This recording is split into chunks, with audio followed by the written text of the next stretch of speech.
Italy বিএনপির ভাঙন এখন সময়ের ব্যাপার মাত্র। দলের একটি বড় অংশ সভাপতিকে চ্যালেঞ্জ ছড়ে দিয়ে প্রকাশ্যেই দ্বিধাবিভক্ত হয়ে সভা সমাবেশ করছে। দলের সিনিয়র সহসভাপতি ও সাধারণ সম্পাদক লন্ডন চলে গেলে অনেকেই সন্তোষ প্রকাশ করে সভাপতি লকিতুল্লাহকে পদত্যাগের আহ্বান জানিয়েছে।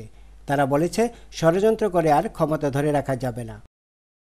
প্রেসিডেন্টের কথা অনুযায়ী যদি কমিটি না থাকে তাহলে এই কমিটিকে যেহেতু নাই, কমিটি কালকে আসেন, আমরা বৈশাখ একটা সবাই ডাইকা ইতালি বিএনপির নেতা কর্মীদের ডাইকা আমরা একটা নতুন করে আহ্বায়ক কমিটি করি। আর চলতে দেওয়া হবে না। নিশ্চিত থাকেন যে ইতালি বিএনপিতে স্বৈরাচারের পতন হবে হবে হবে ইনশাআল্লাহ। বৃহত্তর নোয়াখালী সমিতির সভাপতি ও দলের প্রচার সম্পাদক আবুল কালাম বলেন, সভাপতির ঘোষণা মতে গত 31শে ডিসেম্বরের পর ইতালিতে বিএনপির কোনো বৈধ কমিটি নেই। বিলুপ্ত হয়েছে এই কমিটি। ইতালি বিএনপি সভাপতির উপরে একটা অনাস্থা এসে গেছে।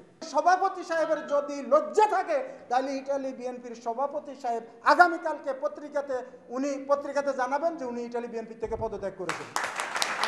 খালেদা জিয়ার জন্মবার্ষিকীর অনুষ্ঠান আলাদাভাবে করার পর ইতালি বিএনপির নেতাকর্মীরা দলের সভাপতিকে অরাজনৈতিক ও অদক্ষ আখ্যা দিয়ে বলেছে, দল চলবে নেতাকর্মীদের মতামতের ভিত্তিতে।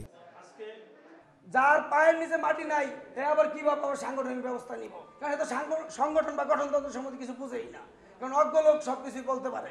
সর্ব ইউরোপ বিএনপির আহ্বায়ক মহিউদ্দিন আহমেদ ঝিন্টুকে দেওয়া এক সংবর্ধনা সভায় বিএনপির ত্যাগী নেতাদের এসব বক্তব্যে দলটির ভাঙন এখন অনেকটাই নিশ্চিত বলে প্রবাসীরা মনে করে। শরীয়তপুর জেলা বিএনপির সভাপতি আব্দুল কাদের ব্যাপারীর সভাপতিত্বে এবং রায়হান মোল্লার পরিচালনায় অনুষ্ঠিত সংবর্ধনায় ইতালি বিএনপির ভাইস প্রেসিডেন্ট শাহ মোহাম্মদ তাইফুর রহমান ছোটন ও আবুল হোসেন জসিম, সাংগঠনিক সম্পাদক মোহাম্মদ সেলিম, ইতালিস্থ শরীয়তপুর জেলা বিএনপির প্রধান উপদেষ্টা ঢালী নাসির উদ্দিন, মহিলা দলের নেত্রী রাফিয়া আক্তার বিধি সহ আরও অনেকেই উপস্থিত ছিলেন এই সংবর্ধনায়। Hasan Mahmud, ATN Bangla, Rome, Italy.